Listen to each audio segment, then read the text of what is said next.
السلام علیکم دوستو، امید ہے کہ آپ سب خیریت سے ہوں گے۔ دوستو، جیسا کہ ہم نے آپ کو پچھلی ویڈیو میں مرد کے احرام باندھنے کے واجب، فرض، سنتیں اور محرمات اور مکروہات بتائے، اب اس کی ویڈیو میں ہم آپ کو عورت کا احرام بتائیں گے۔ یہ تو مردوں کا احرام ہم آپ کو بتا چکے ہیں، اب عورت کا احرام ہم ملاحظہ فرمائیے کہ عورت کا احرام مردوں کے احرام سے 12 چیزوں میں مختلف ہے۔ عورتوں کا احرام پہلا کیا؟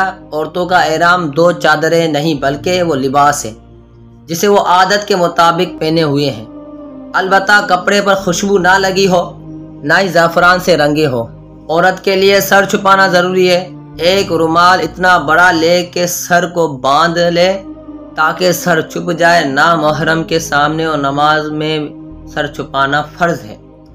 عورت کے احرام کی حالت میں منہ چھپانا حرام ہے، البتہ نامحرم کے سامنے پنکھا وغیرہ رکھ سکتی ہے مگر پنکھا منہ کو نہ لگائے۔ غلاف کعبہ کے اندر یوں داخل ہونا کہ غلاف کعبہ منہ پر نہ آئے۔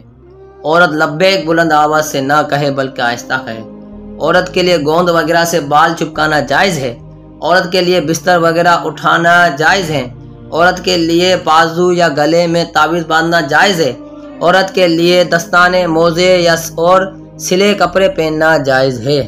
یاد رہے، احرام کے لیے عورت و مرد کا صرف مذکورہ چند چیزوں کا فرق ہے، باقی تمام وسائل میں عورت و مرد برابر ہیں، یعنی وہ کام جو احرام میں مرد کے لیے حرام ہے عورت کے لیے بھی حرام ہے، وہ کام جو احرام میں مرد کے لیے مکروہ ہے وہ عورت کے لیے بھی مکروہ ہے، وہ کام جو احرام میں مرد کے لیے جائز ہے عورت کے لیے بھی جائز ہے۔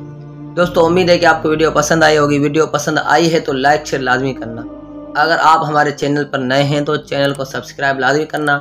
اور دوستو، امید ہے کہ آپ نے پچھلی ساری ویڈیو دیکھی ہوگی، اگر نہ دیکھی ہو تو دیکھ لیں، آپ کے علم میں اضافہ ہوگا کہ مرد کے احرام کے کتنے واجب ہیں، مرد جب احرام باندھتا ہے تو اس کے کتنے واجب ہیں، کتنے سنتیں ہیں، کتنے فرض ہیں۔ اس کے علاوہ بہت کچھ ہم نے حج کے متعلق ہم نے آپ کو پیچھے بتایا اور قربانی کے متعلق بھی بتایا ہے۔